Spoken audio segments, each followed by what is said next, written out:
press the bell icon on the YouTube app and never miss another update.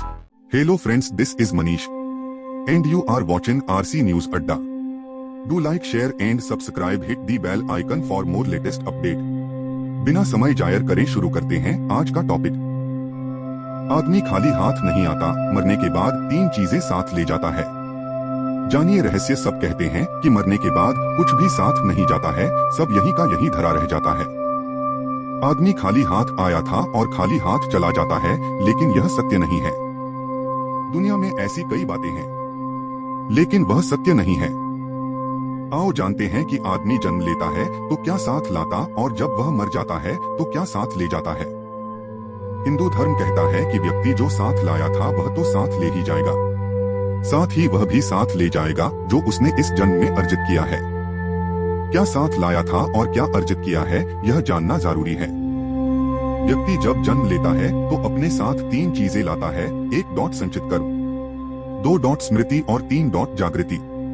हाँ, एक चौथी चीज भी है और वह है सूक्ष्म शरीर। इसके संबंध में हम बाद में कभी बात करेंगे। 1 क्या है संचित कर्म? हिंदू दर्शन के अनुसार मृत्यु के बाद मात्र यह भौतिक शरीर या देह ही नष्ट होती है, जबकि सूक्ष्म शरीर जन्म जन्मांतरों तक आत्मा के साथ संयुक्त रहता है। यह सूक्ष्म शरीर ही जन्म जन्मांतरों के शुभ अशुभ संस्कारों का वाहक होता है। संस्कार अर्थात हमने जो भी अच्छे और बुरे कर्म किए हैं वे सभी और हमारी आदतें। ये संस्कार मनुष्य के पूर्व जन्मों से ही नहीं आते, अपितु माता पिता के संस्कार भी रज और वीर्य के माध्यम से उसमें सूक्ष्म शरीर में प्रविष्ट होते हैं, जिससे मनुष्य का व्यक्तित्व इन दोनों से ही प्रभावित होता है। बालक के गर्भधारण की परिस्थितियां भी इन पर प्रभाव डालती हैं।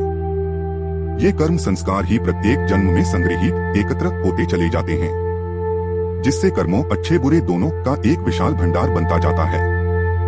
इसे संचित कर्म कहते हैं।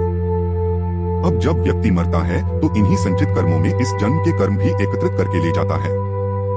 दरअसल इन संचित कर्मों में से एक छोटा हिस्सा हमें नए जन्म में भोगने के लिए मिल जाता है। इसे प्रारब्ध कहते हैं।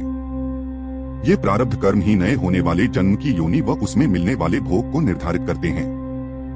फिर इस जन्म में किए गए कर्म, जिनको क्रियमान कहा जाता है, वह भी संचित संस्कारों में जाकर जमा होते रहते हैं। 2 क्या है स्मृति? 1% भी लोग नहीं होंगे जो अपने पिछले जन्म की स्मृति को खोलकर यह जान लेते होंगे कि मैं पिछले जन्म में क्या था। प्रत्येक व्यक्ति के पास अपने पिछले और इस जन्म की कुछ खास स्मृतियां संग्रहित रहती हैं। यह मेमोरी कभी भी समाप्त नहीं होती है। भगवान श्री कृष्ण गीता में अर्जुन से कहते हैं हे अर्जुन, तुझे अपने अगले और पिछले जन्मों की याद नहीं है, लेकिन मुझे अपने लाखों जन्मों की स्मृति है। लाखों वर्ष पूर्व भी तू था और मैं भी था।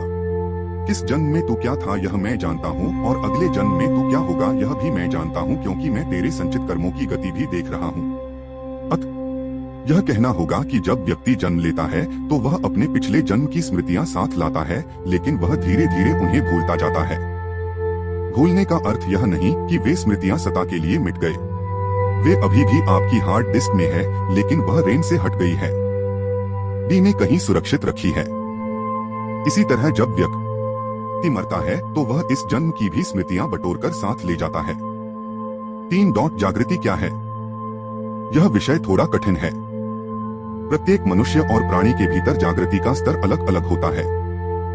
यह उसकी जीवन शैली, संवेदना और सोच पर निर्भर करता है। उदाहरण के लिए हम समझ सकते हैं कि एक कुत्ता मनुष्य कम जागृत है, जैसे एक शराबी व्यक्ति होता है। आप में बेहोशी का स्तर ज्यादा है तो आप भावना और विचारों के वश में रहकर ही जीवन यापन करेंगे, अर्थात आपके जीवन में भोग, संभोग और भावना ही महत्वपूर्ण होगी।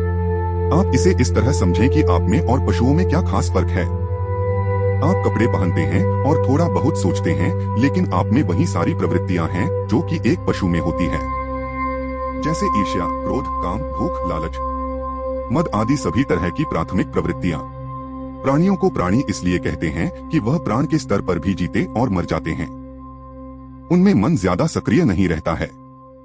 मनुष्य में मन ज्यादा सक्रिय रहता है, इसलिए वे मन की भावना और विचारों में ही ज्यादा रमते हैं। वे मानसिक हैं। मन से ऊपर उठने से जागृति शुरू होती है। जागृति की प्रथम स्टेज बुद्धि और द्वितीय स्टेज विवेक और तृतीय स्टेज आत्मावान होने में है। प्रार्थना और ध्यान से जागृति बढ़ती है। उक्त सभी को मिलाकर कहा जाता है कि व्यक्ति अपने साथ धर्म लाता है और धर्म ही ले जाता है। शास्त्र लिखते हैं कि मृतं शरीरम उत्सृज्य काष्ठलोष्टस्मंजना मुहूर्तमिव रोदित्वा ततो यान्ति परामुखा तैस्तच्छरीमुत्सृष्टं धर्म एकोनुगच्छति तस्मात् धर्म सहायश्च सेवितव्य सदा नृभिः। इसका सरल और व्यावहारिक अर्थ यही है कि मृत्यु होने पर व्यक्ति के सगे संबंधी भी उसकी मृत देह से कुछ समय में ही मोह या भावना छोड़ देते हैं और अंतिम संस्कार कर चले जाते हैं। किंतु इस समय भी मात्र धर्म ही ऐसा साथी होता है जो उसके साथ जाता है।